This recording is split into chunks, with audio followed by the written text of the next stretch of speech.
Good evening, everybody, and welcome to the Wallingford Board of Ed October televised meeting. And I call this meeting to order, and we'll start with the Pledge of Allegiance, please. I pledge allegiance to the flag of the United States of America and to the republic for which it stands, one nation, under God, indivisible, with liberty and justice for all. Okay, Linda, can we have a roll call, please? Yes. Mr. Broder? Here. Mrs. Castelli? Here. Mr. Shea? Out on business. Mrs. Dorr? Here. Mrs. Glidden? Here. Ms. Levesque? Here. Mrs. McKay? Here. Mr. Reynolds? Here. And Mr. Votto. He had a family emergency. 7 members present and voting. Thank you. Okay, student board reps. Excuse me. Start with Lyman Hall. Welcome. You guys had a busy week this week. Oh, yeah. Tell us about it. Okay, so last Wednesday, the 19th, Lyman Hall had their big 100th birthday celebration. Everyone showed up to the school wearing their Lyman Hall attire, and the seniors took a bus over here to Town Hall for a big ceremony. Here we heard inspiring speeches and watched a video that chronicled all the great moments that took place at Lyman Hall. It highlighted sports, student council, powder puff, and other clubs and activities that had all been a part of Lyman Hall's history. Many students commented that it made them truly realize how monumental this 100th anniversary is, filling all the seniors with a sense of Lyman Hall pride. After this video, we went outside to hear speeches from Nara Dickinson and even Robert Beaumont, who dressed up as Lyman Hall himself and impersonated him. Plenty of pictures were taken, and then the seniors were bused back to Lyman Hall, where we first signed a huge Declaration of Independence, then began the birthday pep rally. We had our Vivace and the band perform, and then the day was filled with fun games. Freshmen, sophomores, juniors, and seniors were all fighting for first place, and their student sections all cheered them on. Games included catapulting t-shirts into the crowd, solving giant puzzles, and even guessing teachers' graduating year. And though each class fought their hardest for first, in the end, the staff came out with a win.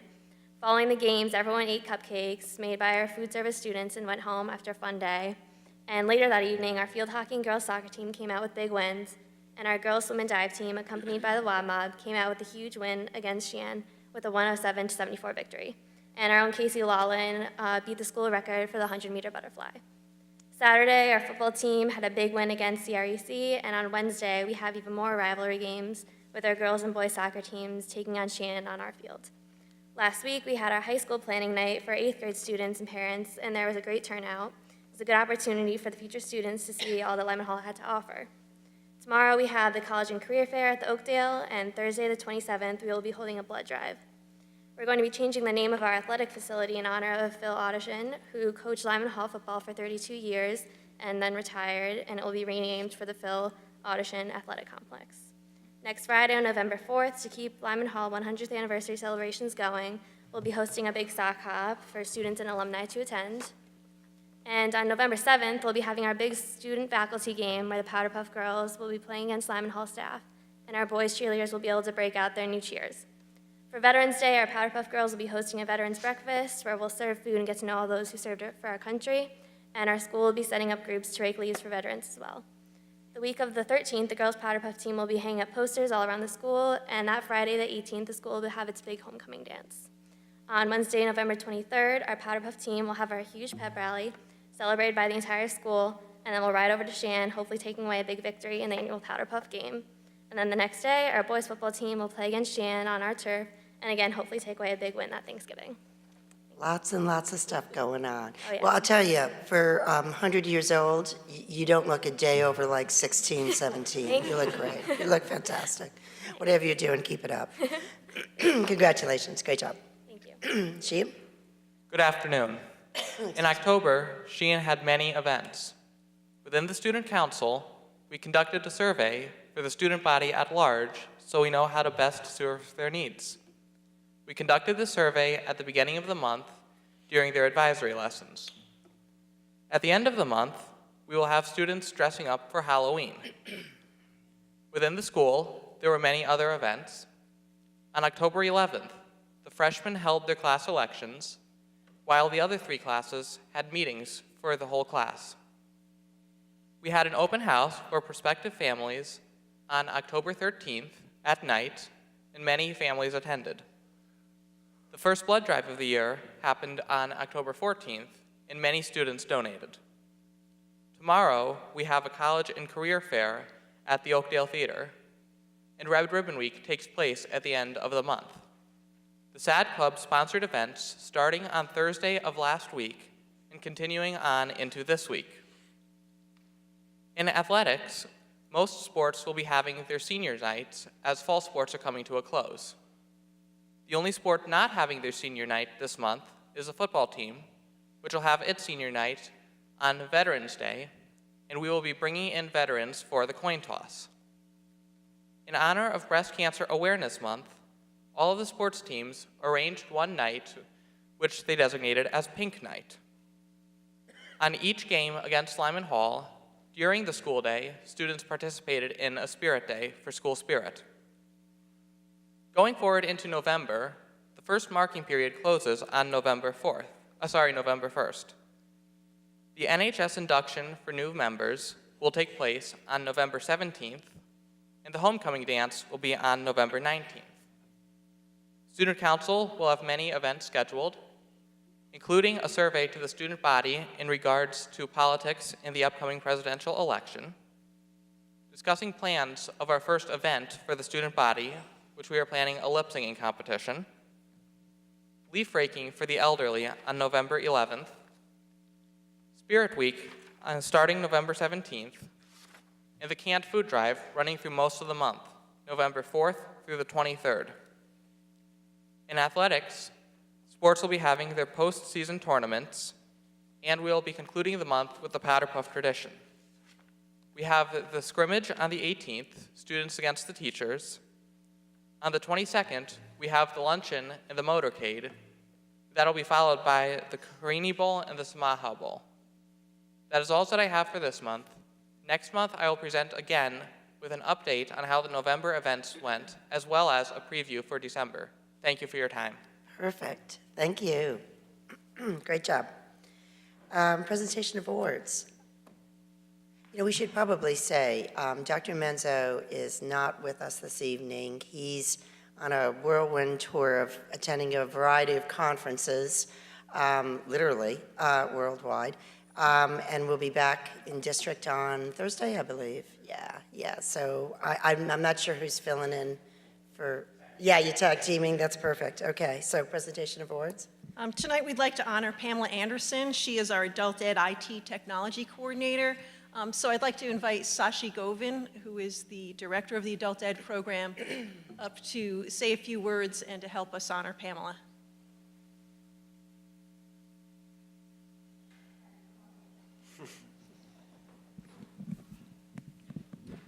Thank you for not making me climb those stairs.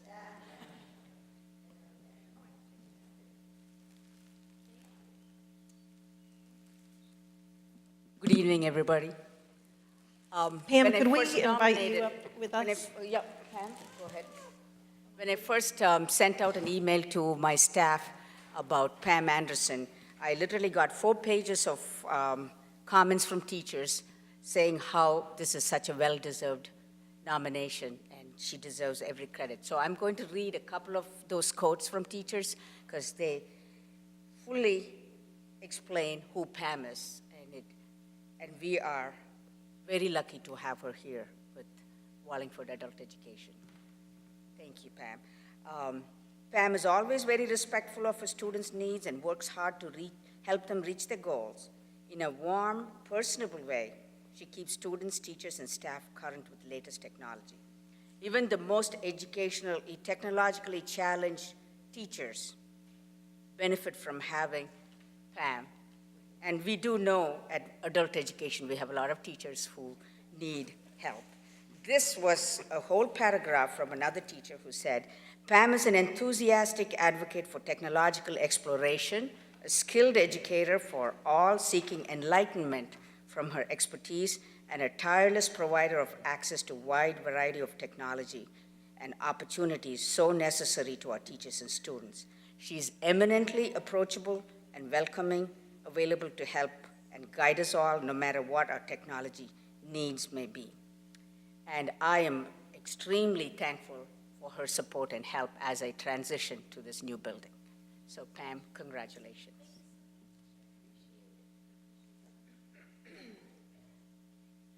I spent one meeting last week over at Adult Ed, and it was immediately apparent, in addition to the qualities that people talked about right now, that you have what I refer to as a good old Yankee ingenuity.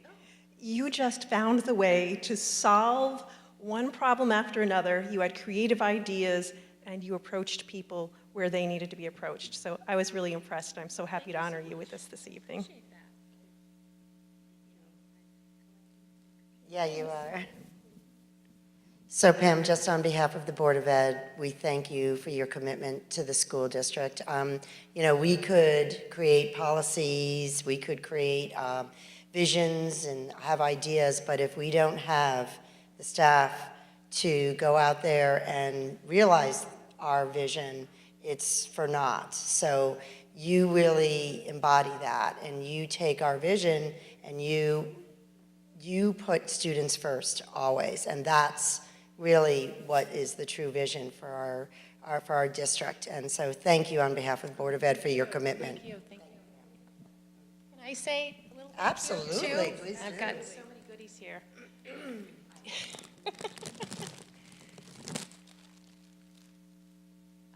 Let me say good evening. Can I stand down first? Whatever you're comfortable with, absolutely. Good evening, Board of Education and school personnel. I'm honored to be Staff Member of the Month, and I deeply appreciate being recognized for the work that I do at Wallingford Adult Education. I would like to thank Sashi Govin, the Director of Wallingford Adult Education, and my thoughtful coworkers, some of whom are here tonight, which is very nice, for nominating me for this recognition. The instructors in our program provide a welcoming and positive environment for adult learners in Wallingford. I'm so blessed to have the opportunity to work with this talented group of expert, caring teachers. It's a joy to teach side by side with them every day, which I've been doing for the past 16 years. These are only some of the reasons I love my job. I'm passionate about teaching adults, and I'm passionate about helping people use technology. My position at Wallingford Adult Education allows me to do both. Our students are unique and diverse. They come to us from many cultures and speak many languages. We challenge them and help them obtain the skills they need, and they bring to us wisdom and life experience. I am inspired and motivated by hardworking students who come to school because they want to. They want to be responsible and independent. They want to obtain a diploma, learn English, or become a citizen. I'm very grateful to be part of this process. I'm proud to be a teacher in the Wallingford Public School District. I would like to thank my family for being here with me tonight. My husband, Chris, my two sons, Max and Jack. We all know that Max and Jack are getting a great education because they attend Wallingford Public Schools.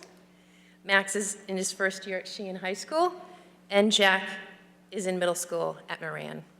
Thank you again for this great honor, and I look forward to many years of continued service for our students.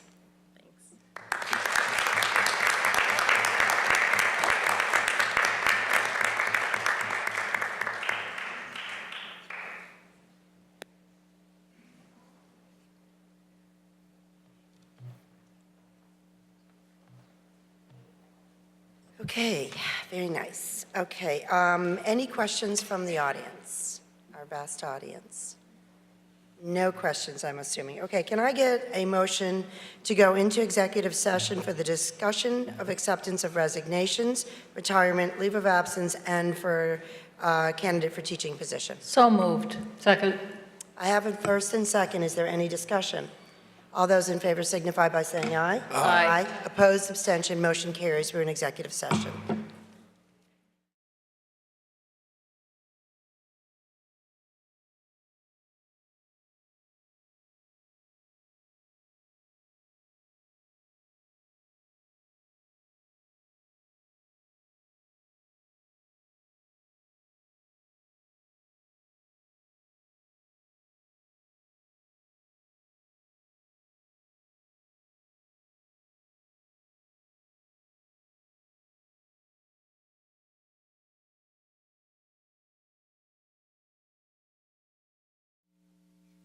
Okay, we are back. Can I get a motion to come out of executive session? So moved. And I have a second. Any discussion? All those in favor signify by saying aye. Aye. Opposed, abstention, we are out of executive session. Item 7, consent agenda. Can I get a motion to accept the consent agenda items 7.1 through 7.16? So moved.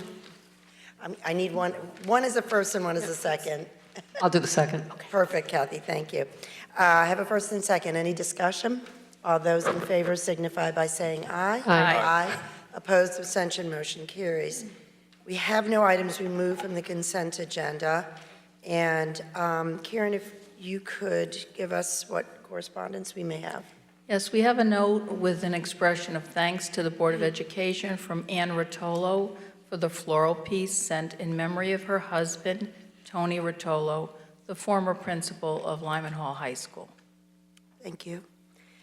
Committee reports, starting with 10.1, ACES. Excuse me. Should we mention the gifts that are within the consent agenda? Sure, we could do that. Why don't you do that, Kathy? Sure. I just want to, I thought it was gifts. It's not. Actually, we don't have It's any just gifts. transfers. Never mind. Yeah, I was going to say, I don't think we have any gifts. Okay. Good idea, though. ACES. The ACES Governing Board met on October 13th, 2016. The minutes of the previous meeting were accepted. Patrice McCarthy, Deputy Director of General Counsel for CABE, addressed the Governing Board regarding the ruling in CCJEF. That case, I do have a handout if other board members are interested. It was a 90-page decision, but this is a short version in 10 pages that was provided by Patrice. So if you're interested, I'll have copies made available to other board members. Other issues discussed under the Executive Director's report included the anticipated magnet school funding reduction of 6.5% from the state, magnet school tuitions, and upcoming teacher negotiations. The Governing Board approved the filing of the fiscal report subject to audit and authorized the acceptance of resignations, confirmation of retirements, leaves of absence, and the hiring of staff transfers, position changes, as detailed on the Human Resources Report.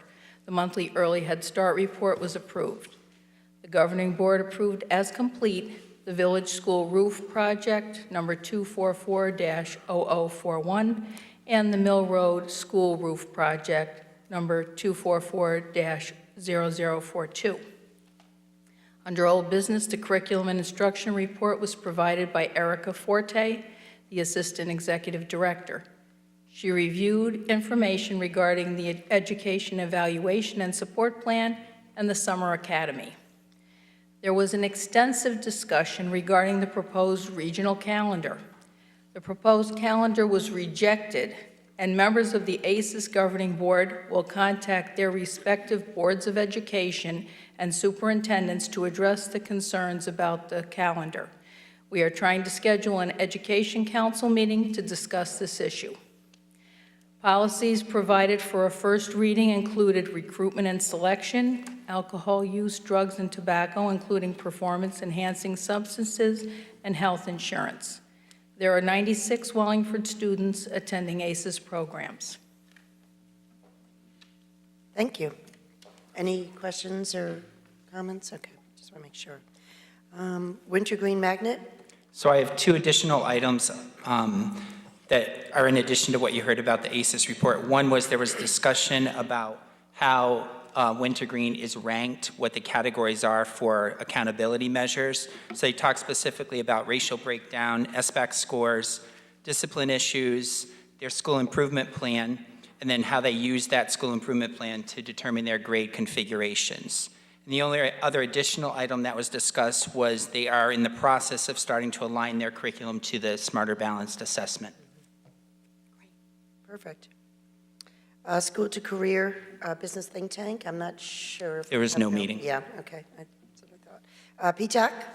So last Tuesday night, we did have a PTAC meeting that had great attendance, and there was primarily one agenda item, which was a discussion about mastery-based learning and the proposed revision to the timeline. And basically, the discussions, there was a presentation of the timeline and then open discussion. And when we look at the comments that were made, they basically fall into a few different buckets. The first one is that was predominantly a concern of parents. There was the consistency among teachers with our initial rollout of mastery-based learning. Following close behind was discussion around and concerns with habits of work and how that is playing out in terms of students and actual reporting of that. The impact on juniors and seniors as they prepare for their college years. And then finally, there was some concern about PowerSchool being the way that we are tracking the grades and the measurement tool for our students in mastery-based learning. So the next step of this will be to take this to our administrative team later this week, and then this will be discussed along with the revision to the timeline with the Board of Ed next Wednesday night at the November 2nd meeting. Perfect. Thank you. Lyman Hall Athletic Complex, Mark, I don't. We have not met. My final report on the project will be in December. Perfect. Plan of Conservation Development, I don't believe we have any updates. Nope. Yep, thank you, Pat. And then Food Service Strategic Plan Committee, I don't think we have any updates on that either, or do we? Meet before the PTAC meeting, the next, I think it's November 15th. Okay, so November 15th, perfect. Thanks, Ed. Okay, I don't believe we have any old business. Instructional Committee. Good evening, everyone. At the previous instructional committee meeting, we had a presentation by Rosemary Duluth, principal of Sheehan High School, regarding the NEASC report. We discussed 3 components of mastery-based learning: habits of work, refinement of homework, and elimination of extra credit. These directly impact grading and reporting. We also discussed K through 8, the 3D learning program, which is part of the science standards. We also discussed the research study for reading, which will best improve student reading skills. And let's see, 12.1, mastery-based learning update. Do you have anything to add? So the only thing I would say is it was kind of addressed with the discussion about PTAC, but just a couple added pieces. One is to get to the part that where we're at with the proposed revision to a timeline of mastery-based learning. There have been numerous meetings with union representatives from the administrative group, also at all levels of the teachers union, and then, as I mentioned, with the parent group. And so that will then go back to the administrative group on Thursday of this week and then to the board next week. 12.2, proposed deletion of policy IHG, independent study. So the next two actually go together. This was something that we had discussed at an instructional committee meeting, but I don't think it ever made it to the televised meeting for us to discuss. So I think in the transition, it just kind of got lost. So the first one is the deletion of the independent study. And this is basically, if you recall, we had students that wanted to engage in more than 1 credit of independent study. So we're actually proposing the elimination of that policy and replacing it with a multiple pathways, which is your next agenda item policy that allows for students to demonstrate their learning in multiple ways, which has also been discussed. And it also does require students in grades 6 through 12 to have a student success plan. And the approval and certification on that policy still holds that the options have to be approved, reviewed, and certified and documented by administrators and teachers, staff, and parents. So that ties in the independent study with that. So at this point, the goal of this is just to bring it forward. We have to do that for any revisions to our policies. Obviously, it's an opportunity for board members to ask any questions, make any comments or concerns that they may have about any revisions we're making to the policy. But otherwise, it's kind of perfunctory, just having it on our agenda. Sean, how does this address their concerns with being able to take more credits? Just if you could elaborate. It does not set a limit to the amount of credits, where the previous independent study limited it to 1 credit over the course of a year or a half credit in a half a year. This does not put any limitations on that. Thank you. Any other questions or discussion? All right, seeing none. 12.4, approval of acceptance of resignations. I make a motion that the Board of Education accept with regret the resignation of Johan Renee effective November 24th, 2016.